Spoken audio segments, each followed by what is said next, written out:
Welcome to the Boneyard with Steve Roberts, and as always, I am your good friend and host, Steve Roberts. And here on the Monday edition of the Yard, man, I hope you had a good weekend. I hope you did. And make our regular summer announcements. Right, it's less than 2 months away from the beginning of college football season. As a tweet came out earlier this week, this is the last month we have without college football for a while. So, guys, listen to me. You need to be productive. You need to be organized. You need to be efficient in your activities and get all your honey-do stuff done between now and the middle of August. When we get to the middle of August, we're going to be in game mode. We're going to be excited. We're going to be ready to watch, East Appalachian Tech versus Texas A&M, Corpus, Brownsville, whatever. It doesn't matter who it is. We're going to want to watch it. You'll be tuning in to streaming junior college football games. You're not going to want to have to hear about it. I'm just telling you now, get all your stuff done. I know it's hot. It's ridiculously hot. It's stupid, but there are things that you've been putting off. It's, we got plenty of time. You no longer have plenty of time. Get the honeydew stuff together. College football is coming soon. College football is coming soon. It's going to be great. All right, let's, real quick here, I want to share with you guys, listen, so many of you are so cool, and a lot of people send me stuff that I don't use. And it's not because I think, hey, it's not good. It's just not always great, right? And sometimes I get tagged in the same stuff multiple times, and that's okay. Not crying about it. But I was alerted this morning to a post on Facebook by a young lady by the name of Ann Cooper Owen, who is let's just say she is a Mississippi State grad from the early 80s. I don't know Ann. We're not friends on Facebook. I don't know that I've ever met Ann. I don't know that Ann's ever bought any of my books, but Ann posted something that somebody shared with me. I think it's very special. So I want to read this to you because I think it's important. There's so many times we sometimes forget that our favorite Bulldog student athletes are also people. It's like we look out there and it's like a video game or whatever, and, sometimes you forget they've got a life away from the baseball diamond, the football field, the basketball court, softball diamond, whatever. That's why I love doing those human interest stories when we can. All that said, I want to read what Ann wrote about Bulldog legend Johnny Cooks. We recently lost Johnny, as you guys know. It's an incredible story here. Not too long, but I just want to share it with you. And there's a handful of pictures here, too, to kind of illustrate the story. I took one of them and tweeted it out, too, of Johnny pitching in a kickball game. Ann writes, I had the privilege of going to state with Johnny Cooks. He was my friend. His kind heart was unmatched. We did our student teaching together in Starkville. He had been drafted, first round, second pick, and already played one season.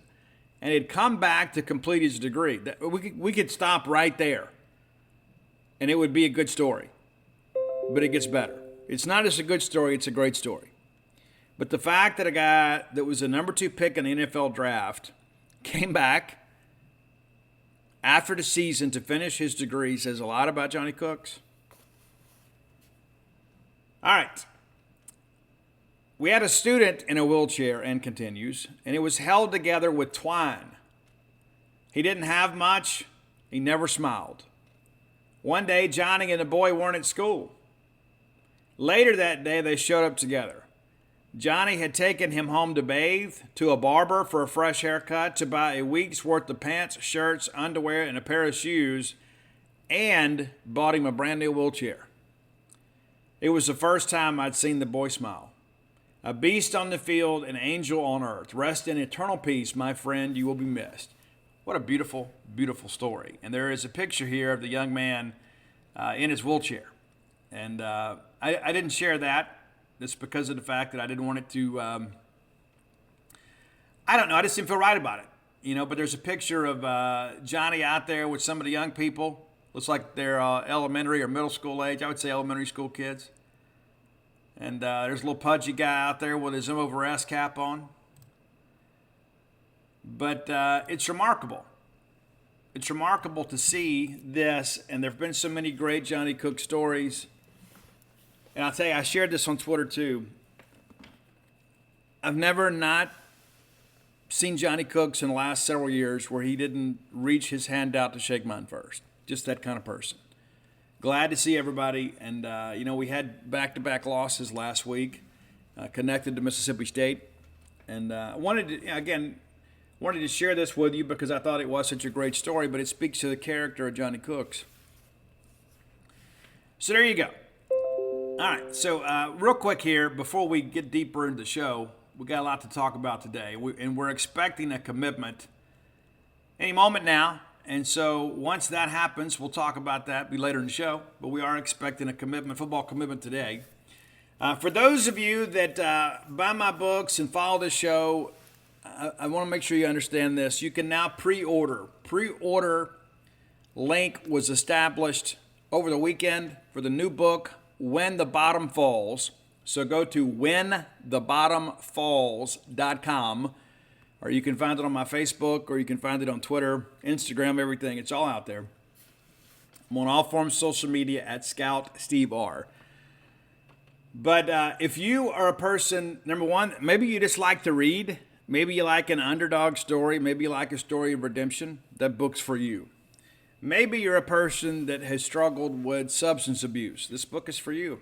Maybe you know somebody or you love somebody that struggles with alcoholism or substance abuse. Well, this book's for you too. And so what I would encourage you to do is, buy one for yourself. But if you know somebody that maybe either is an addict or an alcoholic, or perhaps is the family member of somebody that maybe needs to get a level of understanding about alcoholism and drug addiction. One of the things that I want to say, and I say this regularly and I'll die on this hill, this is not an issue of morality. And there's a lot of people that suggest that it is, and which kind of leads to shame. I know we're not supposed to shame each other these days, but there's a lot of shame and guilt associated with addiction. It's true. But all that said, for me, drugs and alcohol were just kind of extra fun in the beginning. It's like, I want to go out and have a good time. Everybody's partying and having fun. Well, I want to do that too, right? So I would drink more, I would do more, and then all of a sudden it became a very regular habit for me. It wasn't just partying all the time. It was kind of medicating throughout the day to deal with so much of that stuff. And so I spent a lot of time putting this book together in my mind, years. As a matter of fact, I was writing this book when I got the book contract for Flim Flam. So we set it on the back burner and let it marinate for a few years. And now here it is, whenthebottomfalls.com. You can pre-order. And the book will be released in September. So like if you order today, don't expect the book next week. We've got to finish some things up with the typesetting and go to the printer, but they're going to turn it around here in just a few weeks, and you'll have that. And so we will tour with the book, and my wife's going to write the foreword, and then when she's around, she'll go to book signings with me. That'd be cool, right? She's never had that experience. I've signed tens of thousands of books, and I can tell you that every one of them is special to me. But it would be neat to be able to share that experience with her on occasion. So, but all that said, again, if you are impacted in any way by addiction, whether you be the person yourself or you love someone that is, I would encourage you. And one of the things that I hope the book does is to kind of create some understanding about addiction. That's not to say that we expect people to live with addiction. In this day of, I'll get myself in trouble here.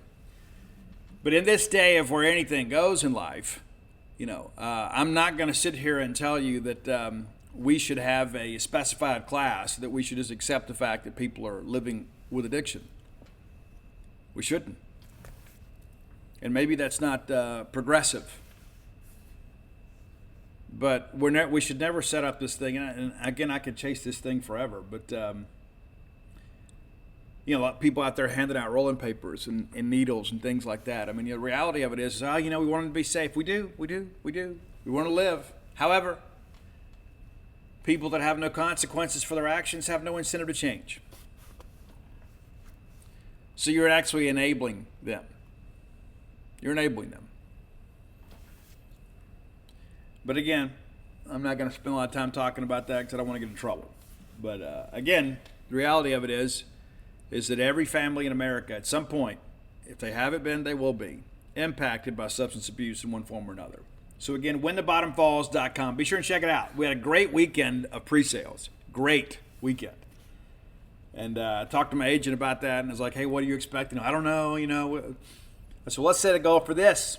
And so we went to work on social media, and we surpassed it. So thank you guys for everybody that has bought the book and will buy the book. And my hope is that this is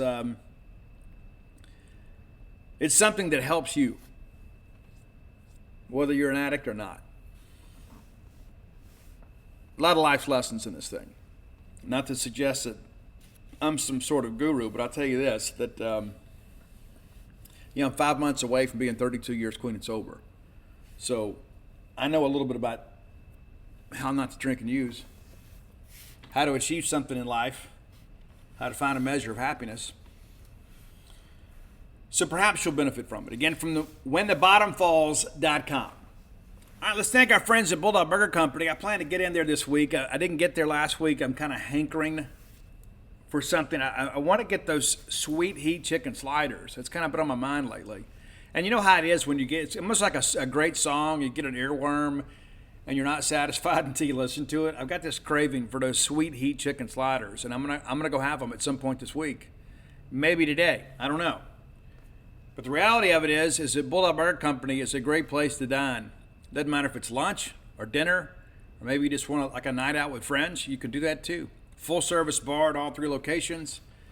That's in Starkville on University Drive, Gloucester Street there in Tupelo, Lake Harbor Drive in the Ridge and Flowwood area. Had one of our longtime listeners, Greg Bingham, hit me up and said, you know what, I went for the first time and the spring rolls are fire. Yes, they are. And I guarantee you this, Greg's walking around today and everybody's looking at him saying, you know what, something looks different about Greg. Well, Greg's probably better looking.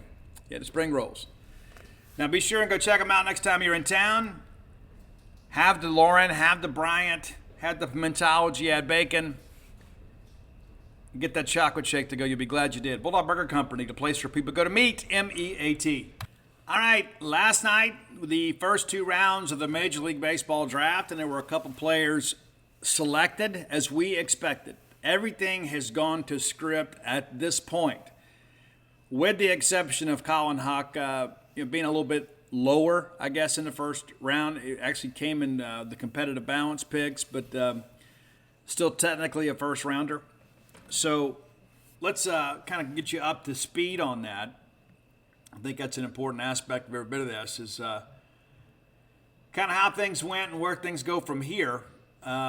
So we've got full coverage over at Gene's page, and Robbie doing a great job kind of keeping that thread together. And it's not just Mississippi State related. We'll have guys that perhaps are, from SEC programs, guys that are that you're familiar with, signees that perhaps are headed elsewhere or they won't be signing there. But it all started with the 32nd pick of the draft by the New York Mets.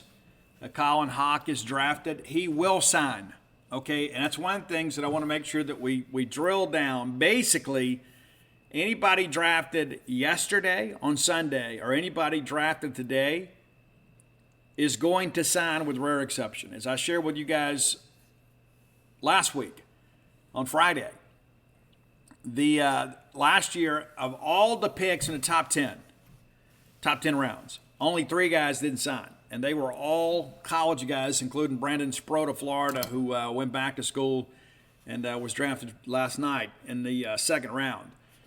But it's important to understand, because I see it every day, every time we have a draft, and there's so many people out there to have opinions. Well, maybe he'll come to state. Guys, he's not coming to state.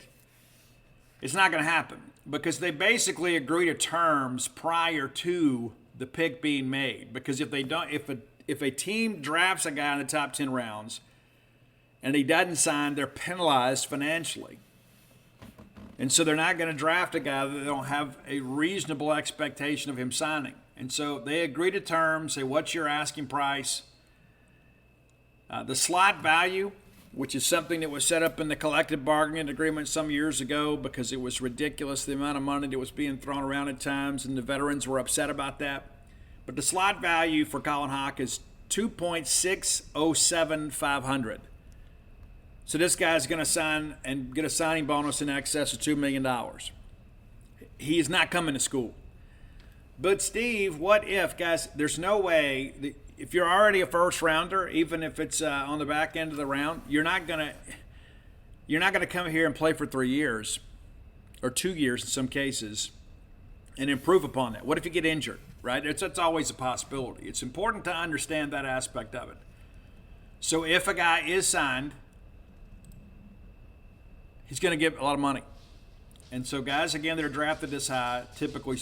Hey, Bulldog fans, have you considered maybe signing up for one of these meal kit delivery services? I bet you have. And you probably thought, you know what? I don't know if it'll work for me. Well, it will. Our friends at HelloFresh are the official partner of the Boneyard when it comes to meal kits. Here's the deal.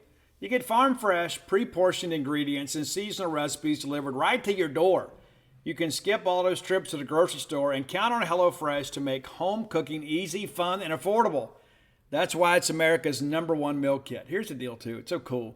HelloFresh Market has new snacks, meals, and more to add to your weekly order than ever, like their fun s'mores bundles for the kids. That'll be popular. You wanted something a little more technical, maybe off the beaten path? HelloFresh makes entertaining easy with a selection of crowd-pleasing eats like their bratwurst bar with caramelized onions, Dijonnaise slaw and pineapple relish, or even a snack board with pretzel bites, spice bar nuts, and even hot honey peach jam. Doesn't that sound appetizing? Go to HelloFresh.com/Boneyard16, the number 16. That's HelloFresh.com/Boneyard16. And you know what? You get 16 free meals plus free shipping. How cool is that? Going to make it easier than ever to you have HelloFresh delivered right to your door. Now, in the second round, the Bulldogs saw Colton Ledbetter drafted, and we were told for the better part of the season that Ledbetter was considered among the top 50 players in this draft.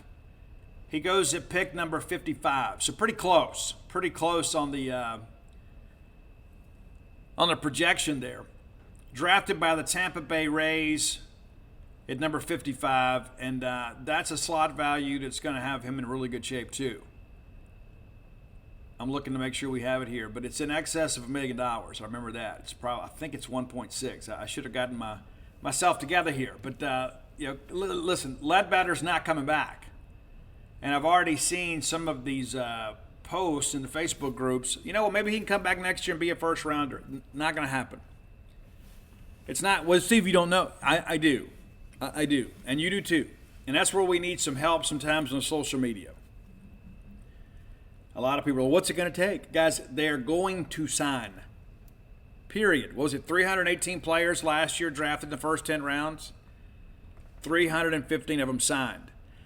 You say, well, why didn't other guys sign? Well, more times than not, it's because they weren't able to sign. Maybe they didn't pass a medical. Maybe they couldn't agree to terms on the signing bonus. But the reality of it is, anybody drafted on day 1 or day 2 in the MLB draft is going to sign a pro contract, with rare exception. I can't drive that home enough. And so what we have forecasted after talking to sources, we talked to coaches, we talked to MLB scouts, and in some cases national cross-checkers. We try to get information to give you guys a reasonable expectation of what to expect when the draft comes. And so day 1 went basically exactly as we expected. Colin Hoke, first round. Colton Ledbetter, second round. It gets a little dicey from this point forward, right? Because of the fact that, there's some guys out there that maybe have a third round grade that have a lower asking price. Or you have some guys that maybe have a fourth or fifth round grade but have a higher asking price. And somebody's like, you know what? We'll take a chance. And I had somebody tell me yesterday, because a lot of people thought, well, Colin Hawk would probably be in the top 15 picks. That's what he was projected to be with the Diamondbacks at 12. Started to get some rumors yesterday that he had a little bit of a shoulder issue, not going to be a major thing. But apparently that was some teams were a little bit hesitant to make that big investment. And again, he falls to the Mets. And it's terrible to even say it that way, right? It's like, well, he falls to the Mets. And he's going to get about half the signing bonus he would have gotten had he been drafted as projected. Between $4 and $5 million, around 12. The number 12 pick will sign for around $4.5 to $5 million, and he's going to sign for somewhere over $2 million. So that is a significant amount of money. But you're not going to gamble with that, go to school, and then leave things up a chance. That's an important thing to kind of understand. So as we get into today, the guys that we're watching, obviously there are several guys on the current roster we do expect to get drafted today. And again, reminder, because I'm already, again, seeing it on Facebook, and I love you guys to death, and there are a lot of people that just post in the Facebook groups that need to subscribe to Gene's page to kind of avoid maybe a little willful ignorance here. But, we're sitting here watching Cade Smith. Now, Cade did not have a great combine, but he was invited to the combine. He went out there and performed fairly well. He didn't go dominate. And a lot of people thought, well, maybe he'll go to day 3. If he goes to day 3, maybe perhaps we can put an NIL package together to get him to come back. That's a long shot. And I've got people in Major League Baseball, they're telling me he's going to go today. And what the thing about Cade is, too, and I absolutely love Cade Smith and his family, I do. But, Cade, the whole time he's been here, there's been something every year that's kept him off the mound. His freshman year, he gets here and took forever and a day to kind of get him going. And he did pitch in Omaha in 2021. 2022, same situation. He pitched much better in 2022, but got a little bit dinged up at the end of the year. Remember, he left the mound in the game against Tennessee. And then this year he misses some time after the Arizona State game, misses about a month. And so that's one thing that factors into all of this, right? It's like, well, yeah, this guy has been very competitive. This guy is a guy that's willing to go out there and eat up some innings for you and try to help his team win. But are we going to invest millions of dollars in this guy just to see him get hurt again? Now, fair or unfair, that's how people look at it. It's a business. You got to get return on the investment. But we do expect Cade to go today. Kellum Clark, another guy. I had some people tell me that they have like a 7th or 8th round grade on Kellum Clark. I think Kellum Clark's best baseball is ahead of him. I think he's going to be a very good pro player. Again, big, strong, strapping, left-handed bat. Reinvented himself as an outfielder. When he came here, it was talk about him being a third baseman, and then we're going to make him a first baseman. That didn't take. We threw him out in left for a while. He ends up being in right. Kellum is not a plus defender, but he has come a long way in 2 seasons. Really expect some big things from him. So, yeah, we expect him to go in the latter part of today. Amani Larry is a little bit different situation for him. He is limited to what he can play position-wise. Again, got off to the great start. I remember that first weekend we're thinking Amani Larry might be the greatest player since Barry Bonds. But Amani Larry really kind of cooled as we got later into the year, got into SEC play, saw some better pitching. He dipped in the order. I liked him lower in the order. But that's a guy, too. There were some people that thought he may go in the top 10 rounds. Now there's a lot of talk that he won't. Still a possibility, but if he goes on day 3, then he has a decision to make. Does he want to come back and improve his standing? I don't know, because you're not going to get in a situation where you're going to, I don't think he's a guy that is going to play his way into a large signing bonus. And he may just be tired of going to school and may be ready to begin his pro career. So, if he gets drafted, say 15 rounds or lower, then I think there's a possibility of him coming back. If he's drafted ahead of that, he's not coming back. Then there's Aaron Nixon. Aaron Nixon's the guy that, had the bad 2022 after a freshman All-American campaign in 2021. And then this year, he was banged up much of the year. Had some good moments for us. But is a team going to go out there and invest a lot of money in him? They're not. Closers generally don't fetch a high draft pick. And you got to think, if you're Aaron Nixon, are your needs better served by returning for another year of college baseball? That's a decision that he and his family will have to make. He may not even be drafted. He may not even have a decision to make. And there are a lot of people that are telling me if he is drafted, it's probably going to be 18, 19, 20th round. And so, again, that'll boil down to, is he just simply ready to begin his pro career? Then there's Casey Hunt. Casey is a guy that was drafted last year, in the 16th round by the Mets. He had a decision to make. Didn't take him long. He elected to come back and had some good moments for State this year and some other moments that weren't quite so good. Again, Casey is a guy that has been kind of on and off the DL a little bit. But I love Casey. I do. I think he's a great young man, the kind of guy you'd want your daughter to marry. And again, when that breaking ball is on, it's tough. It is. And sometimes we overextended him. But Casey is that kind of competitor. Casey's a guy that's like, hey, I want to go win the Saturday game. And when we went to Auburn, right? We're sitting there rolling, and next thing you know, the big comeback starts, and we're trying to save an arm for Game 3.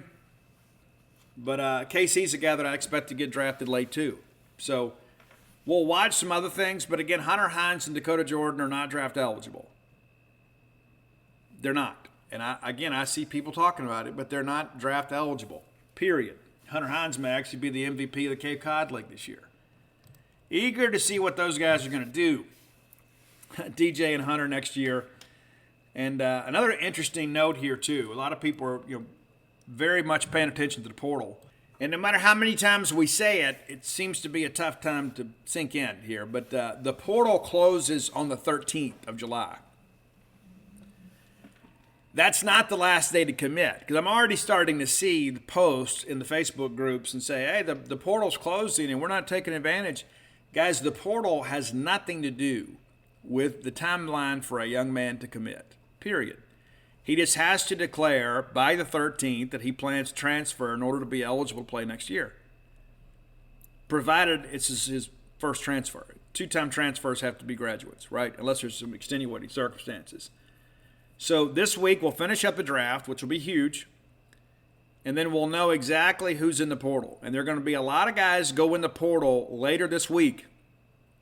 Guys right now that maybe are juniors somewhere else, they're expecting to be drafted or hoping to be drafted. Well, when the draft concludes, you're going to see another rash of players go in the portal. And, right now we're focused on arms, providing, Braden Montgomery goes in the portal from Stanford, former Madison Central star by way of Germantown. Yeah, we're going to be all over that. And there's a lot of rumors about that, but the reality of it is he has not gone in yet. I was told if he does go in, it's going to be the last day. Because of the fact he's out there at Team USA Baseball to the 12th. He'll take all the time he needs to decide. He's going to enjoy being at Team USA Baseball, and the pitching coach from Stanford is on staff there. That would be kind of awkward. I'm going to go in the portal, and my coach is there, right? Or one of my coaches. So we'll see what happens. There's been a lot of talk about Braden Montgomery going in for the better part of a year, but we don't know.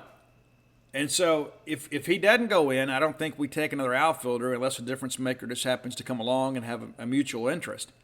But by and large, the rest of our portal traffic is going to involve pitchers. And, of course, State's on Mason Molina from Texas Tech, and on Luke Holman from Alabama, on Chase Burns from Tennessee, and others. But we're chasing the big fish. We're a big fish. Got a big opportunity. And so it's important for us to finish this portal out in great shape. We've got to get it done. Simple as that. There's no excuse. We've got to go get it done. Whatever it takes, we've got to get it done. And it's so interesting, too. We talk about name, image, and likeness. There's so much of that. I'm not going to spend my time talking about that, but that's a factor in these deals. And this is where I think that, we have to make some smart decisions here, because everybody's like, well, we need to just use our money for this and that. Guys, it's a finite amount of resources. And everybody thinks it's just, all of our fat cat donors are taking care of all this, but that's just not the reality. So we got to be smart in what we do. And I trust Charlie Winfield. Absolutely trust Charlie. Do a good job for us. And we'll be smart. We'll be good stewards of our money. But we've got to find a way to make things happen. Period. If we're going to get to where we need to be, we got to get it done. And we have to get an ace. We have to get a Friday night guy. Again, I think Bradley Lofton, a healthy Bradley Lofton, makes us a much better team. And I think a lot of our fans are kind of forgetting that. You know, Bradley Lofton's a guy last year that showed some real flashes for us, and he was never completely healthy. We get a healthy version of Bradley Lofton. Well, that's one of your weekend spots right there. You know, Gerangelo Sanjay, we know what he has. He had some big moments last year, and other times, you know, didn't miss many bats. I'm eager to see what Justin Parker can do with him. But we have got to get an ace, period. We got to get one of these, Chase Burns, Luke Holman, Mason Millen. If we can get two, we'll take them, absolutely. You get two of those guys, all of a sudden you're probably one of the favorites in the West. That's how significant that is, that one decision could make. You get one guy, let's say you get Luke Holman to be your Friday night guy, and that's not a guarantee by any stretch. But you get Luke Holman to be your Friday night guy. Well, all of a sudden, okay, well, State's a tournament team, right? You may be one anyway. But all of a sudden you start thinking, hey, I can slide everybody back and have a true bona fide Friday night guy. But then all of a sudden, let's say you get Holman and Molina, or Holman and Burns, or any combination of the two. Now all of a sudden you think, well, goodness gracious, Mississippi State's really upgraded here. You couple that with maybe Aaron Nixon coming back, and you know what you've got coming back with Nate Dome. All of a sudden you start thinking there's reason for optimism. But again, it's a big week this week, huge week for us, and huge week for Chris Simonis and college coaches around the country because of the fact after this week, you'll know who you've got and who you need to work on. Because of the fact that a lot of these guys that are draft risk won't be drafted. You don't have to worry about them. All right, time for today's top 10 list. Pretty special list today, too. It's always brought to you by closewithblair.com. That's C-L-O-S-E with Blair, B-L-A-I-R.com. Blair is a mortgage professional. There are a lot of people in the mortgage industry. Blair's a pro. This is a guy that can get you to the closing table when nobody else can. And if he can't, he can put you on a pathway to get there. It's good to get pre-qualified so you're not out there wasting your time, wasting your real estate agent's time. Kind of know what ballpark you're looking for. That's important to know. It's a responsible decision to make. Blair can help you with that. Saves you a lot of time, for sure. Give him a call or text today at 601-500-2344. Again, 601-500-2344. I don't need to give you his resume, but I'll give you the highlights. 22 years of experience, top 1% close ratio in the country, 3 consecutive years. Yeah, you didn't know you had a 5-star recruit right here in central Mississippi take care of you. And it doesn't matter if you're in Mississippi or somewhere else. Blair's licensed to practice in multiple states. So reach out to him. Let's get a deal done today. That's closewithblair.com. All right, special top 10 list. Our friend Michael Owens, an avid Boneyard listener, reached out to me and said, hey, Steve, you ever thought about doing this? Well, I hadn't ever thought about using this topic, and I think it's a good one. We haven't done country music in a while, and we're going to do country today, and it's not going to be this bro country that you guys have today. You know, it's like real country, like the stuff your grandparents and your parents listen to, mainly your grandparents. But it's real country music, and it all stems from one person. It's Hank Cochran. Hank Cochran was a singer-songwriter, had a couple of minor hits, but most of his big hits were recorded by other people.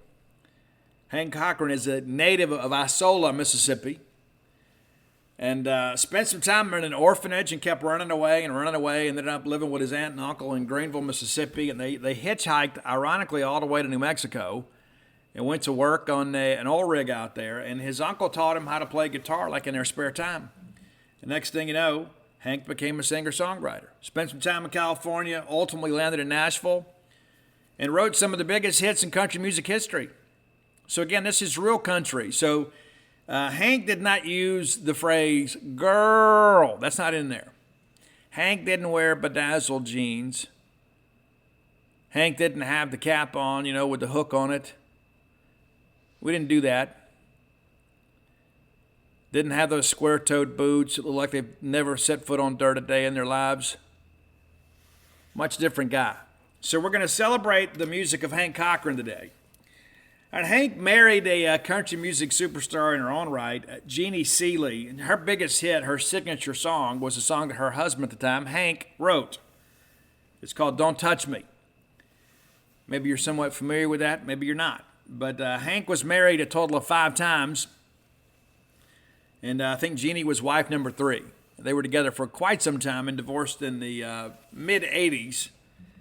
But obviously, they had some good times together. They wouldn't have stayed together as long as they did. And obviously, her career benefited from his songwriting. Number 9 on your list today. You probably know him more for Rudolph the Red-Nosed Reindeer. But it's Burl Ives. Not a lot of things about Burl's voice, I guess, that are maybe, ultra talented. But he was a great singer and storyteller. Great track of his that was written by Hank Cochran is A Little Bitty Tear. A Little Bitty Tear. Maybe you've heard it. I remember when I was a kid, I'm from the 1900s, when we watched TV as a family. We didn't all go cram up in our rooms. Everybody get together at night after dinner, sit around, stare at the TV. We didn't have our phones to look at, so we had to sit there and watch stuff. And on cable back in those days, I'm trying to think of who it was. What was the name of that company? It was a company that put together all these greatest hits albums. And they used to have these ads on cable. I can't remember the name of them. You have to forgive me in my advanced age. But anyway, they would put these greatest hits together, and Burl Ives was on there regularly. I think CCR was on there the most, but every so often they would have, like monthly, there'd be a new greatest hits album, and Burl Ives was on there one time. All right, number 8, a guy that got some connections to Mississippi too. It's Mickey Gilley. Mickey Gilley, the best thing that ever happened to Mickey Gilley's career, in my estimation, was the movie Urban Cowboy. I think we'd all agree. But Mickey Gilley had more than his 15 minutes of fame. Guy had some big hits. And That's All That Matters was one of them. And it was written by the incomparable Hank Cochran. Number 7, and we're getting into country music royalty here. She was born a coal miner's daughter, but she still ended up recording a song from a guy that was raised in Mississippi. It's Loretta Lynn. The great classic, She's Got You. You may have thought that was a Loretta Lynn original. You were wrong. Number 6, and again, the rest of the way, it's pretty big names here. It's Merle Haggard. It's not love, but it's not bad. It's about being in a relationship, and I guess you're just kind of making the best of it. But nevertheless, the fact that we can work Merle Haggard in here, and The Strangers, it's always a good thing. Number 5, got 2 George Strait songs on here, and both of them were huge hits. We're going to start with Oceanfront Property in Arizona. I don't know, is George Strait the last of the great balladeers in country music? I mean, honestly. And everybody's going to hit me up, but Steve, no, stop. I don't know. I mean, Tim McGraw had a good career too. I don't know that I would compare him to George Strait. I mean, George Strait, one of the best country music artists of all time. But it's an interesting question. And I'm sure some of you will let me know. And you'll come up with, Brentley Gilbert or Florida Georgia Line or something. But George Strait's Oceanfront Property, number 5. Number 4, a song that was actually covered by a lot of people, but it went to number 1 on the charts with Ronnie Milsap. That's another guy too, man. Kind of buried in 80s country music. You don't hear much about Ronnie Milsap these days. Or his music. But Ronnie was a legend, man. Him and his frosted blue glasses, what are you talking about? That white jacket, the feathered hair, sitting behind the piano. Don't You Ever Get Tired of Hurting Me? That's the number 4 song from Ronnie Milsap. There should be more Ronnie Milsap appreciation this generation. Ronnie didn't wear those little cut-up jeans and a tank top. It's a different day and time. Number 3, and probably the signature song from this artist, Eddie Arnold. It's Make the World Go Away. Many people would offer this as one of the best love songs of that generation. And again, it had some success on the pop charts and the country charts. But probably, again, Eddie Arnold's signature song, he didn't even write it. All right, number 2, one of the best songs ever written in my generation, regardless of genre. An incredible song, and this is one of the reasons I was so interested in doing this list. When I mentioned this song on the George Strait Top 10, I had people that messaged me and said, hey, Steve, you know that was written by a Mississippian. I did not know that. I didn't. But now that I do, I'm going to share it with you. It is the incredible storytelling song from George Strait, The Chair.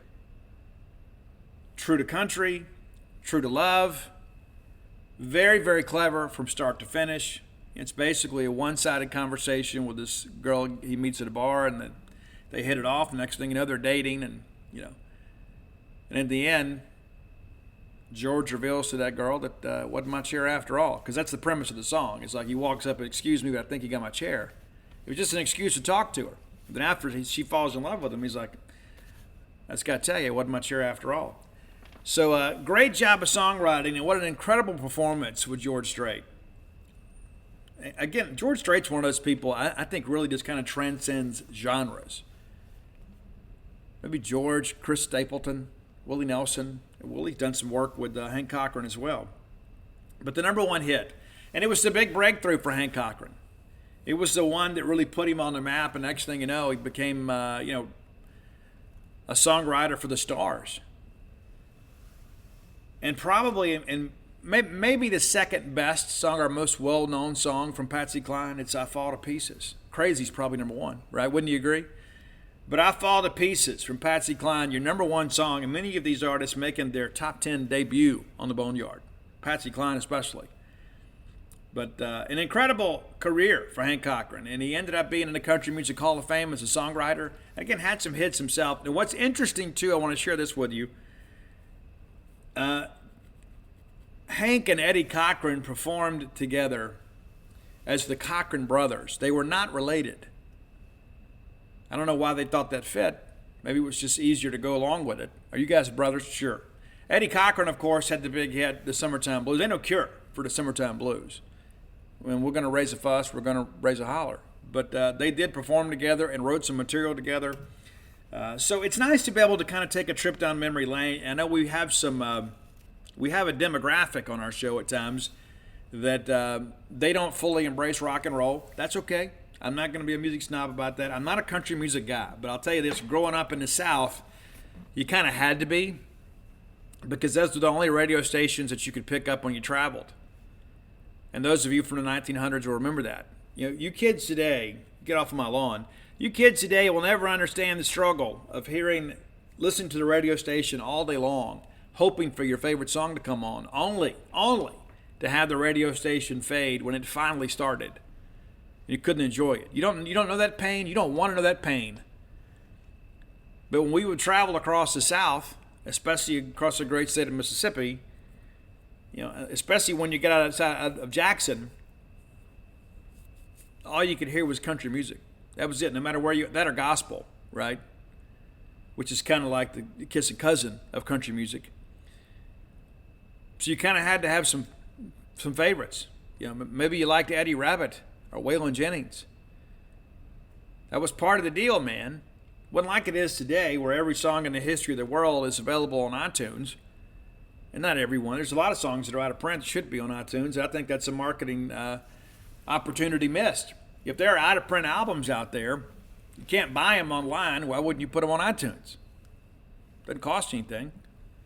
To me, that's just leaving free money on the table. But I can tell you this, growing up in South Mississippi, and you make that drive, go to lunch with your family or whatever, you drive from Columbia to Hattiesburg, and as soon as you left Marion County, WFFF faded, and you had to ride along there, and somebody up front would talk about, I'm on the right shotgun, I got the radio, and then they would turn, and you'd get a station, then they would look at the back seat to see if you give a nod of approval, yeah, let's keep it there.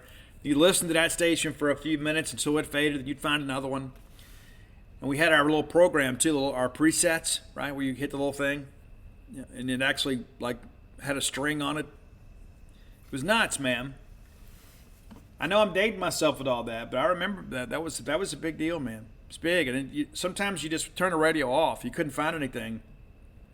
And I remember even as late as the 90s, man, early 90s, Dana and I and our friend Jim Winter, we were on our way to Jackson to meet some friends, and we listened to the Greg Plump Kentucky game. Remember that? That great game between Mississippi State and Kentucky? And so we're driving up from Hattiesburg to Jackson, and you listen to it for a while, and you couldn't get it, and then you would turn and turn and turn and turn and turn, and then you get like the faint sound of Jack Crystal kind of crackling through. You're like, okay, we'll get a little bit closer, and the reception will pick up. And then sometimes it did, sometimes it didn't. But it was a different day and age. And again, there are people of my age and older are say, you know what, Steve, you're right. I think sometimes all this technology has made us spoiled too. But I love the fact that I can just go pull up any song that I want, either on YouTube or iTunes, and enjoy listening to that. That's pretty cool. Used to, we had to call up and hope the DJ would play our favorite song. And more times than not, they didn't because they thought they were so cool. But they were in some kind of control. They're in charge. Remember when Pac-Man Fever was out? Remember that song, Pac-Man Fever? Yeah. I called the local radio station and said, hey, man, can you play Pac-Man Fever? I know you guys have it on your playlist. And the guy's like, well, in order to do that, I'd have to pull up this, and we got to pull up a number, and there's just too much trouble. It's just too much trouble. So we just program all of our music all day long, and that's just kind of how it works. And that's when I knew that the real day of the disc jockey was ending. You didn't have the same relationship once all these corporations took over, and they were going to tell you what they thought you should listen to. And when I was a kid, that's what you did. You called up and you requested a song. And the DJs would say, hey, if you call us with a request, and you'd go get on the phone, hey, I want to hear this, and they'd play it, and you felt like you knew them. And you appreciated them because they'd play your song. And sometimes I would say, hey, listen, do me a favor. Don't talk over the song. I'm trying to record this with my tape recorder. Then I could listen to my favorite song on Static-Matic Stereo whenever I wanted to. But nevertheless, let's move forward. Again, thanks as always to Blair Chandler at closeatblair.com. All right, next segment of the show brought to you as always by Campus Bookmart. I love Campus Bookmart. You will too. It's a great place to shop, a wonderful place to do business, the best selection of Mississippi State merchandise in the known universe. A lot of people make that claim, but they are pretenders to the throne. Campus Bookmart, your undisputed champion of Mississippi State merchandise. Go by and check them out. Next time you're in town, neatly positioned on the backside of campus, you can swing through, pick up your merch. Even change in the car, I guess.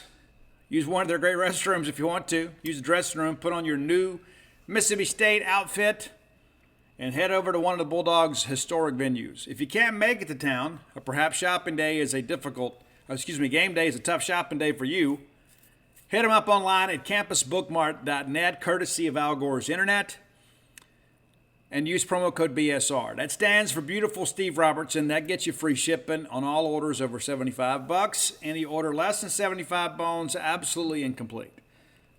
It's where I shop, and it's where you should shop too. Bulldog people doing a great job for the Bulldog fan base. Campus Bookmart. All right, we have picked up our commitment as expected. Former Mississippi State commitment Tyler Woodard is recommitted to Mississippi State. Now, you say, Steve, I don't remember this. Well, yeah, he committed to us in the class of 2022. I saw him that spring at a 7-on-7 tournament over in Alabama. Drove over there. The best defensive player, without question, was Tyler Woodard. Mississippi State took his commitment several weeks later. He came to camp, was hurt, had kind of an average showing, and then ultimately had to go to junior college. He goes to East Mississippi Community College, puts together a really good year last year, picked up several offers. We'll go over that shortly, but I want to share a few things that he said. You can find our article in its entirety for free at genespage.com, the Mississippi State affiliate for 247 Sports. Here's why he committed to Mississippi State. They showed me more love and interest. I feel like they wanted me the most out of everybody, and it's also closer to home. It means a lot to me already having relationships with the staff, relationships that go back to when I was in high school in Memphis. Once they offered me again, we went straight back to those good relationships. And so we talked to me, and Darcel McBath was his lead recruiter out of high school, and now he was expected to play corner. Now he's going to play safety. Brett Dewhurst kind of doing the heavy lifting here, but McBath also involved. It wasn't really a big difference this time, Woodard said, of the recruiting process. I just had to choose the right school in Mississippi State. I'm grateful to be in the SEC, and thank God above for my opportunity. I like all their coaches, and some of those guys have been there for a while. I talk to the whole staff. I talk a lot with Coach Brett Dewhurst, Coach Darcel McBath.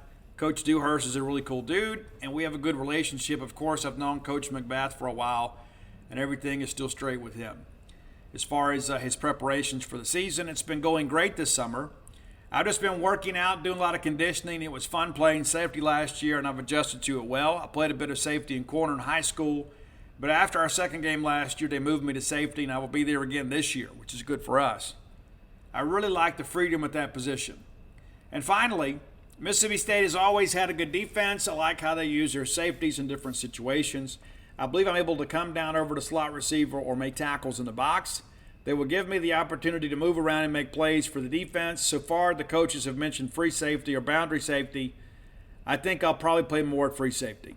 And when you look at our needs at safety and look at our depth chart, we needed to get an older guy. And now we have one, a guy that we know very well, a guy that was heavily recruited this time through as well.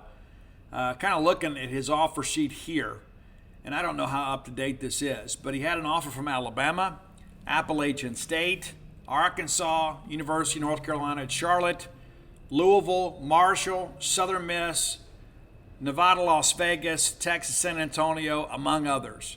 So out of high school, he had a handful of offers. This thing boiled down to, in the end, to be Mississippi State and Arkansas.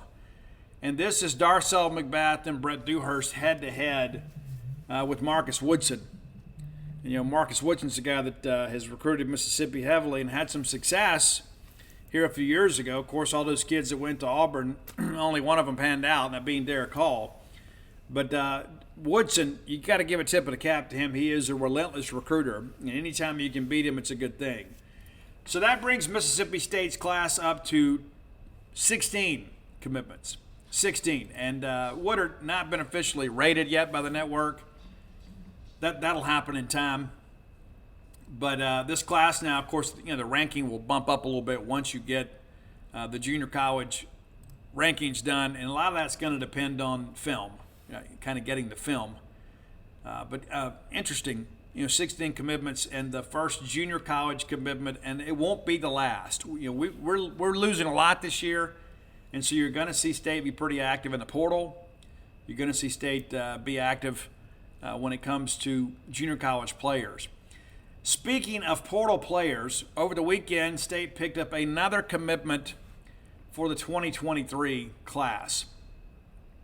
This one kind of a little bit out of nowhere, but Seydou Traore, considered by many to be the top-rated transfer player still in the portal, and he is headed to Mississippi State, a product of Clearwater Academy International there in Clearwater, Florida.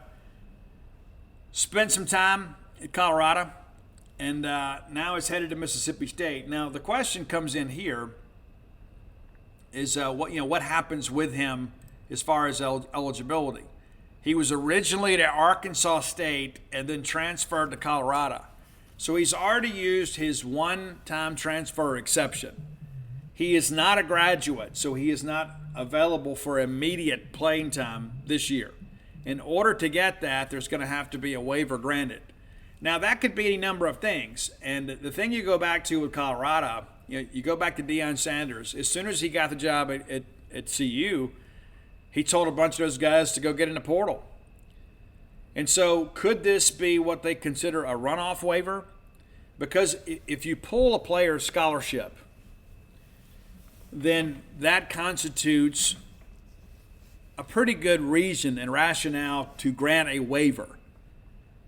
If they just leave of their own volition, they should have to sit. However, if their scholarship wasn't renewed and they have an opportunity to pick up a scholarship situation somewhere else, more times than not, the NCAA will grant that.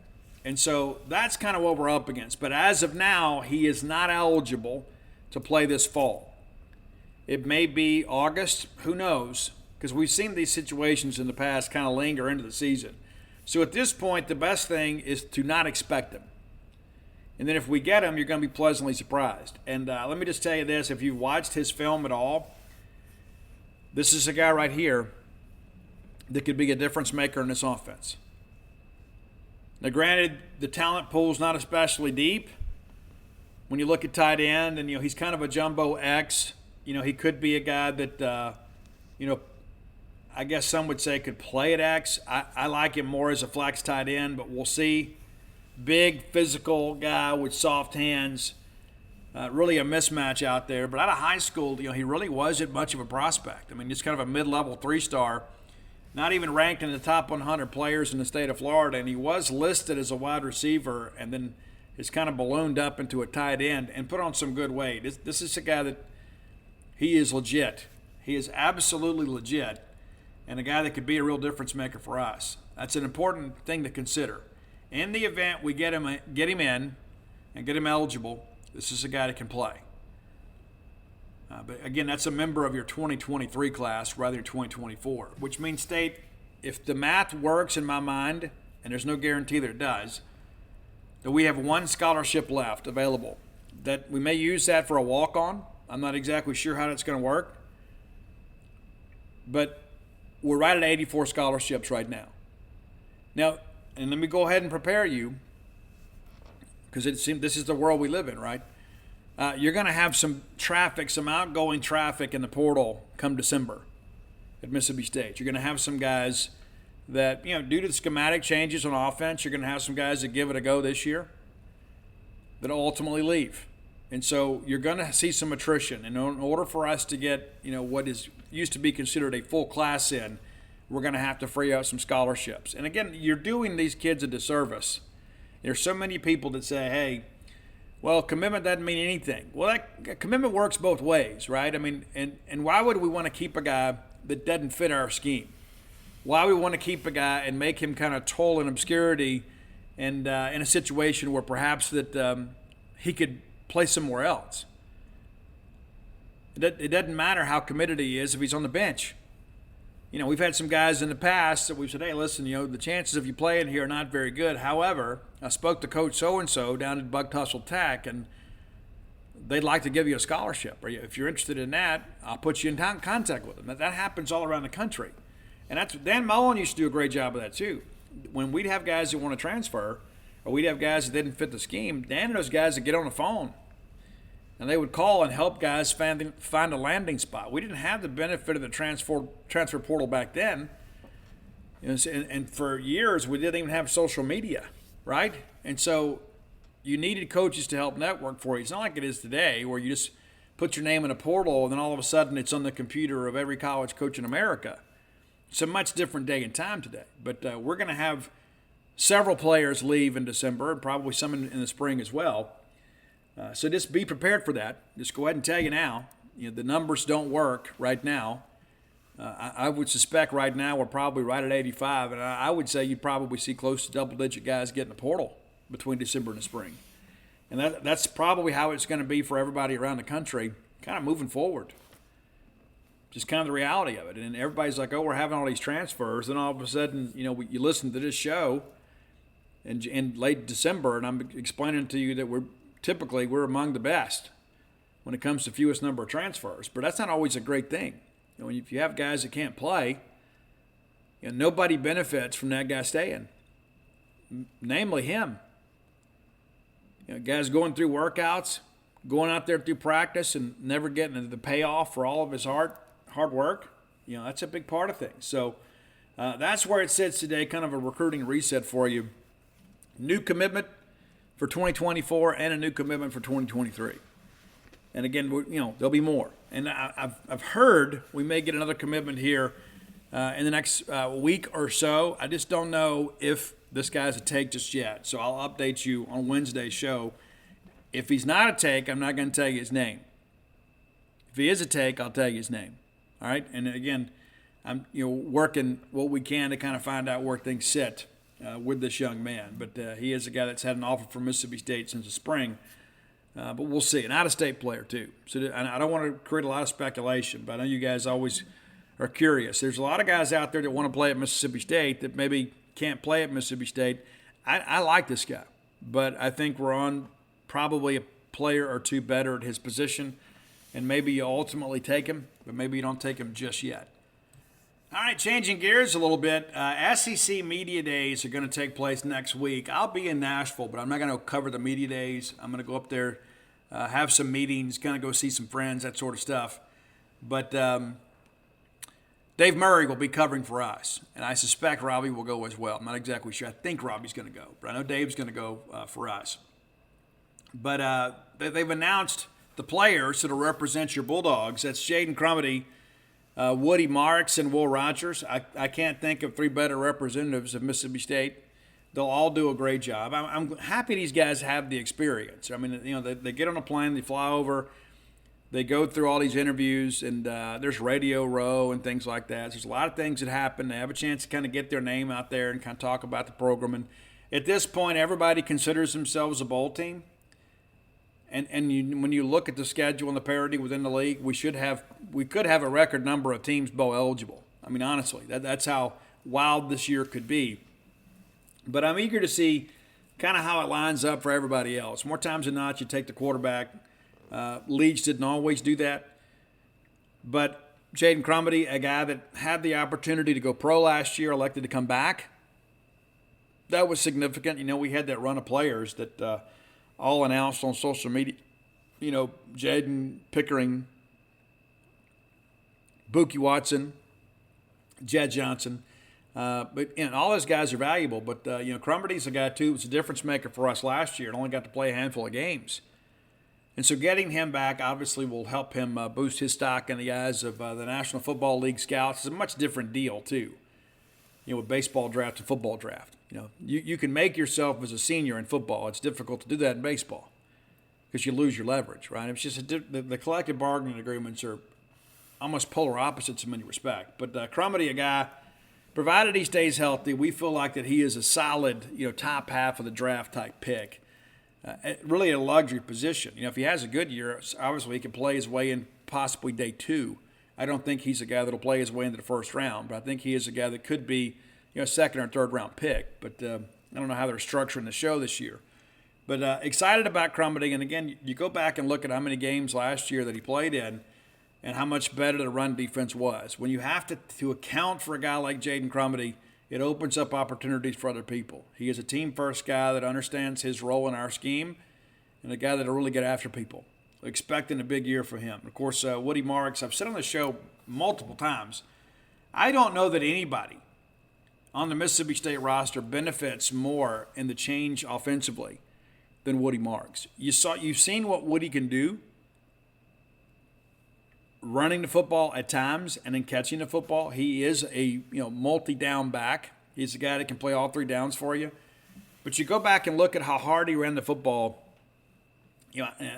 I think about the Egg Bowl. I mean, late in that ball game, we're trying to put that game away, and I don't know that anybody played with more abandon than Woody Marks did. Dylan Johnson, of course, had a couple big runs there too, but there was some runs on the interior there that really showed you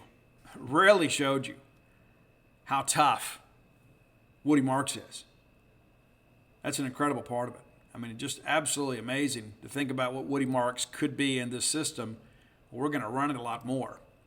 That's a big part of things. Again, I think he is a guy that just absolutely benefits more than anybody. And Will Rogers, too. But Woody Marks was your leading rusher last year with 582 yards, and that's just on 113 carries. Averaging over 5 yards a carry at 9 rushing touchdowns. But you start looking at this, this is a guy that could probably double his production this year. You factor in the receiving numbers from last year, 288 yards receiving. I expect him to be a 1,000-yard contributor this year in one way or another. Really expecting some big things from him. And we discussed last week, Will Rogers, the most prolific passer back in the Southeastern Conference. And Will's been unfairly maligned by a lot of our fans, and we had this discussion just yesterday. People are like, I need Will to have some big seasons. Guys, we've had 9 seasons in our history of 9 wins or more. In our history. The only guy to have 2 of them was Dak Prescott. They did back-to-back. And so you begin to work through this thing here, and you begin to think, Will Rogers, with this schedule, with this roster around him, the defense he has to work with, and the fact that we're going to have some new wrinkles this year that people are going to have to really pay attention to what we do. Will's a guy, obviously, is it unrealistic to expect us to win 9 games counting the ball game? Is that unrealistic? No, it's not. A lot of people say, Steve, I think it's 7-5. Guys, I'm just going to tell you again, if we go 7-5 this year and we're healthy, then we've got some problems. With 8 home games for the first time in school history and some manageable road games, and the fact that we return one of the most veteran rosters in the Southeastern Conference, we've got a defense that should be top half of the league easily, and you've got the most prolific passer in the conference, and Woody Marks, who I believe is an NFL back.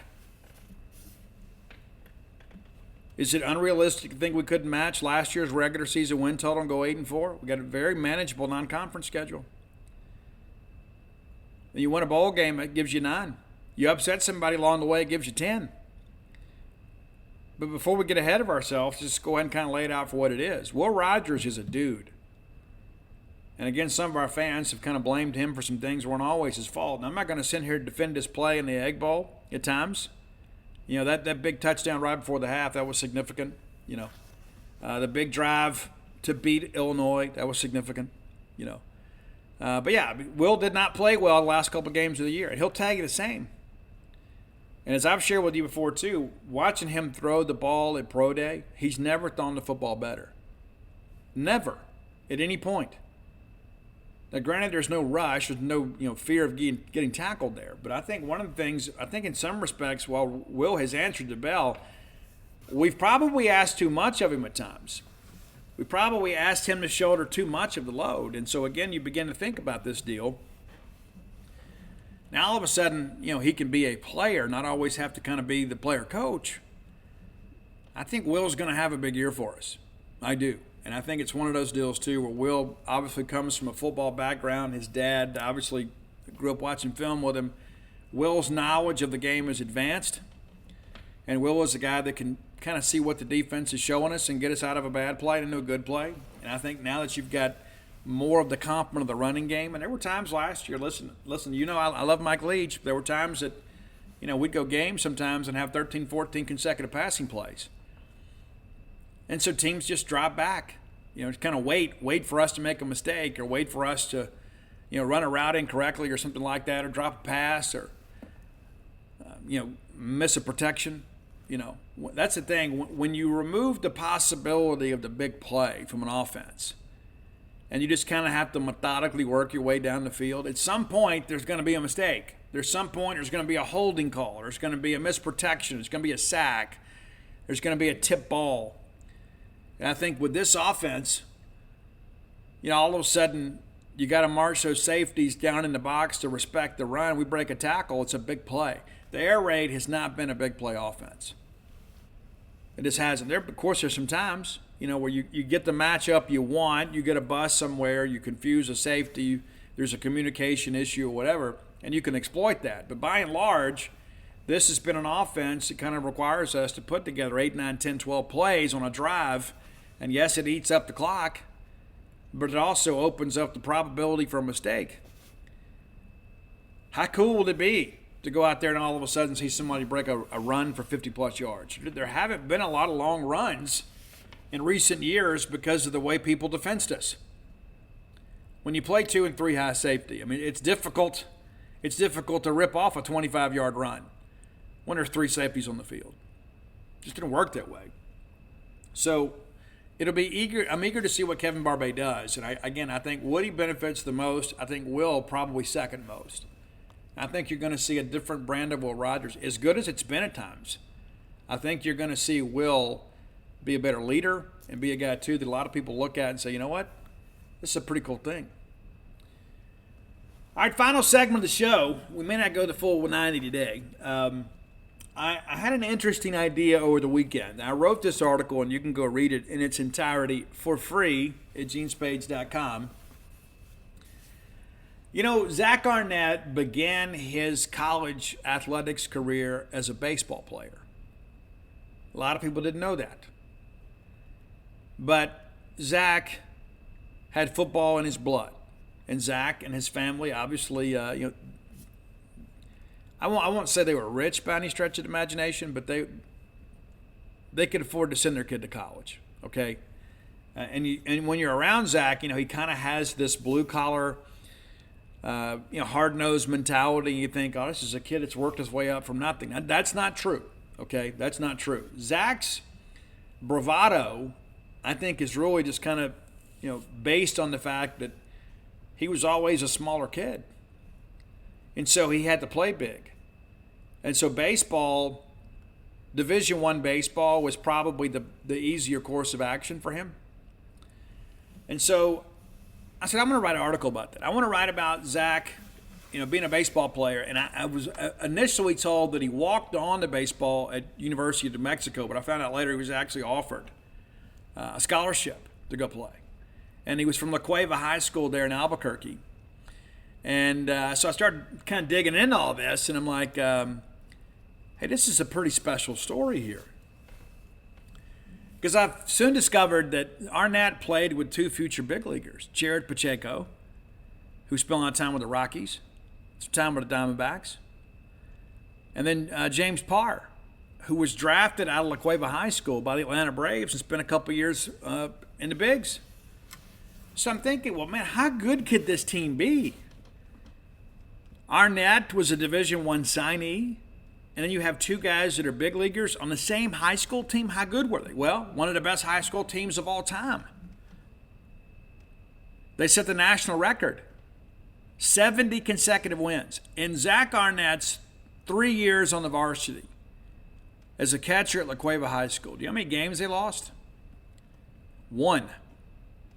And they got destroyed in that game. And it was 2 games removed from tying in the national record. Isn't that crazy to think about? You win 70 consecutive games, and then you play a midweek game, and then somebody crushes you.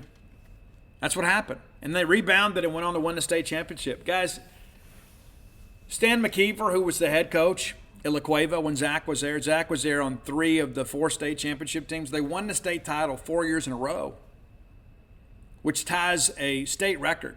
There have been, I think, 2 other teams in the history of New Mexico high school baseball that won 4 state championships in a row. And your head football coach was a part of that. And so I reached out to a friend that knew the media relations contact with the Albuquerque Isotopes, because Pacheco's no longer a player, and now he's the hitting coach in Albuquerque, his hometown. An hour later, I'm on the phone with this guy. And we're talking about Arnett. We're talking about, what a competitor he was. And the thing that he said I thought was amazing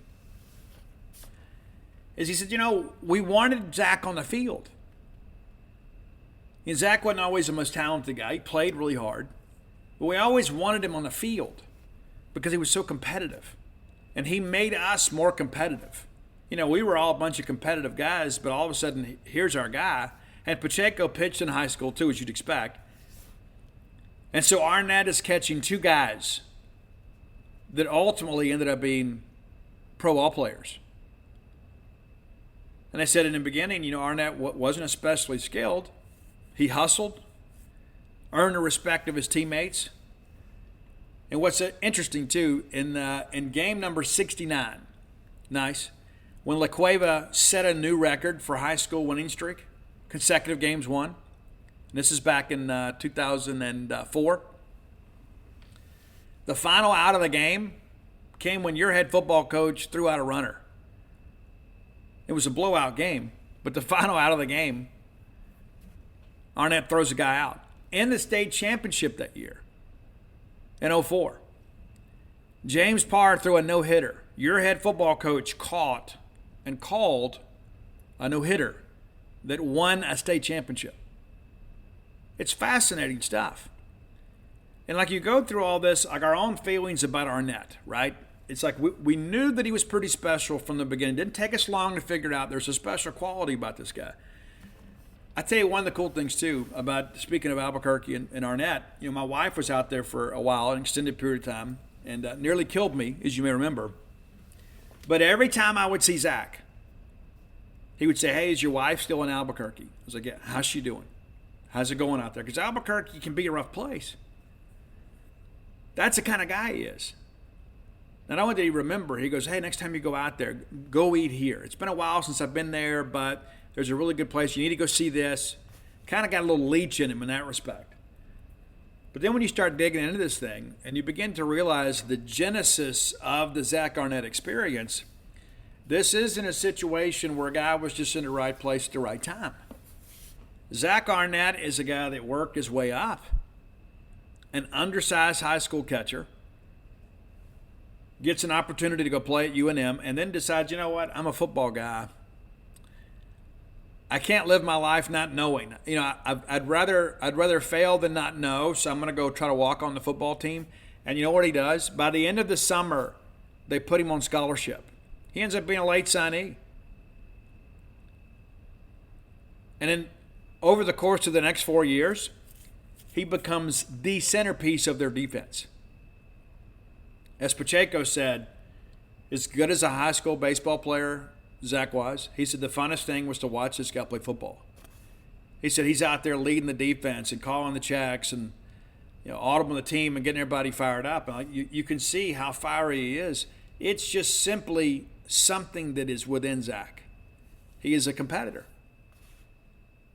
We talked last year extensively about how there was so much respect on defense. The defensive players, respected the scheme, respected their coaches. They respected Arnett. They believed in Arnett. You go back and look at the defensive numbers in that Egg Bowl last year, and give Ole Miss some credit. They were one of the best offensive teams in the country last year. Maybe you've forgotten that. I'm going to pull this up, and we're just going to talk about it. Arnett understood what the significance of that game meant. It didn't have to be oversold by Mike Leach. Arnett got it. And he understood that our chances of winning that game were going to boil down to what we did on defense.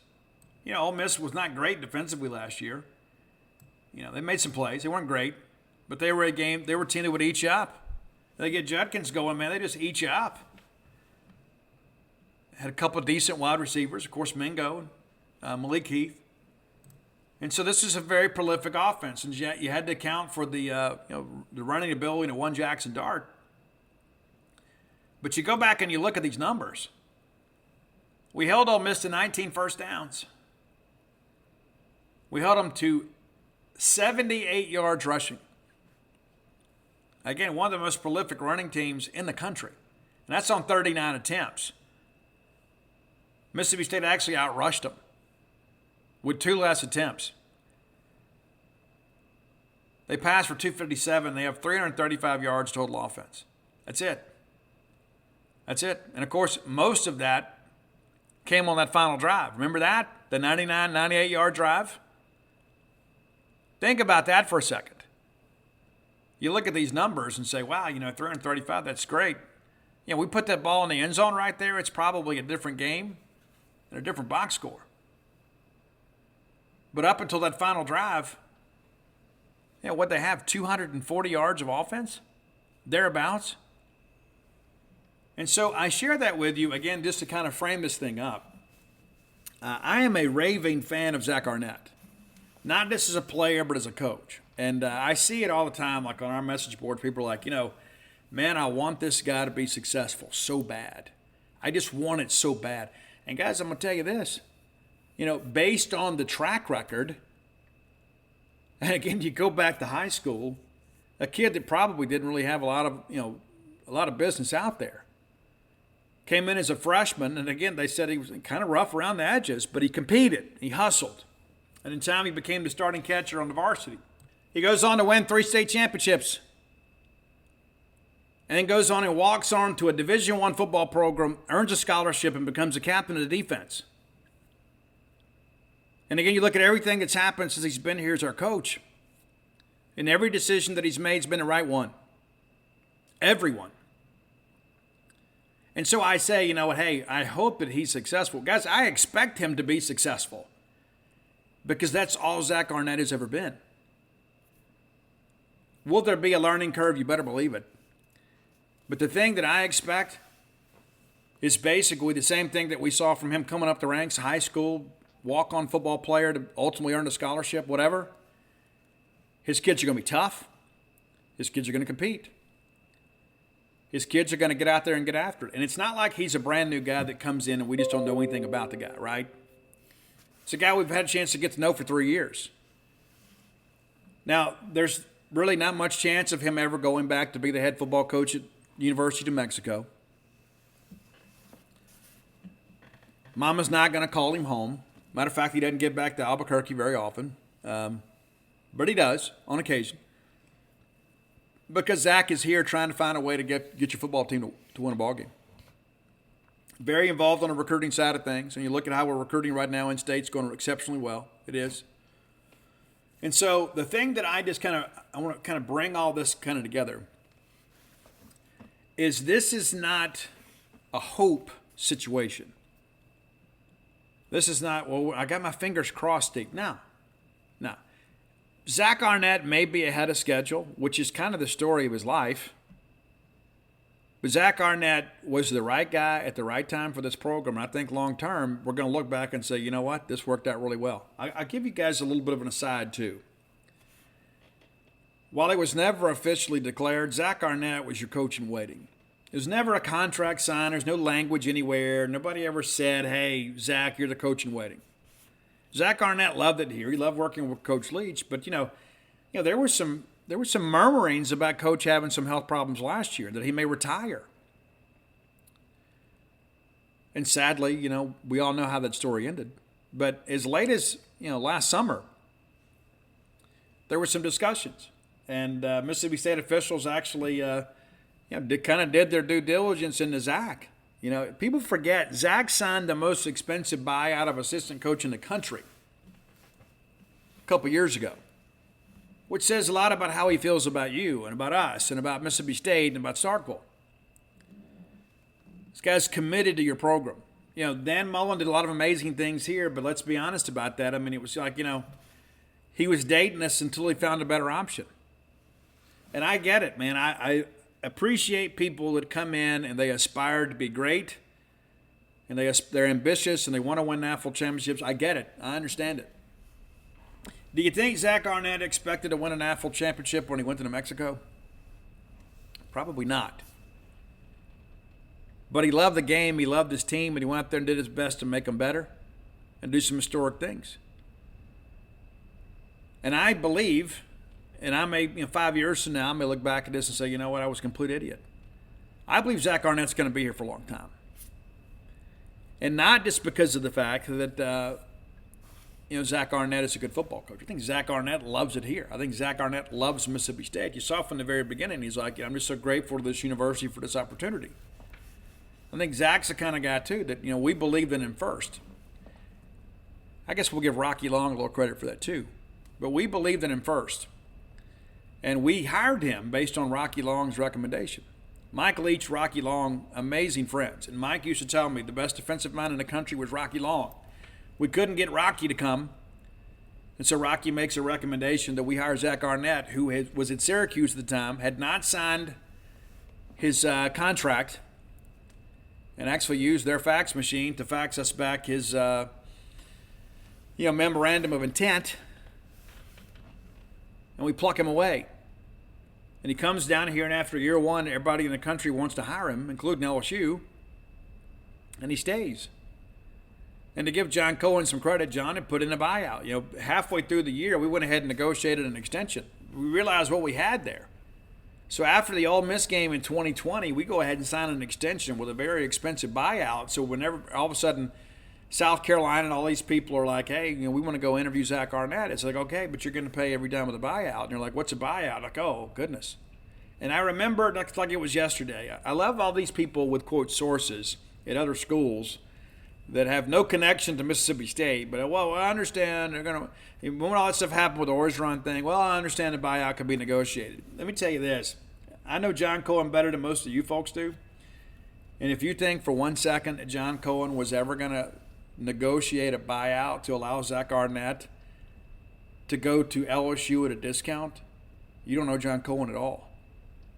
There was no way we're going to let him leave and go to a division rival at a discount. We'd have made him pay every penny.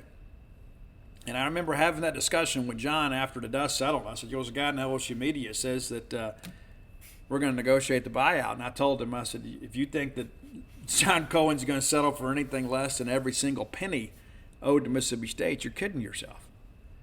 John's like, well, you told him right. And so I look at all of these things, kind of the pathology of how Zach Arnett became our coach, how he became a Division I athlete, how he got into coaching, and how ultimately he landed here. And I think it's one of those things that was supposed to happen. I think we have a very special individual as our head coach. And to hear Jared Pachinko tell the story, Zach Arnett's one of the most intelligent guys he knows.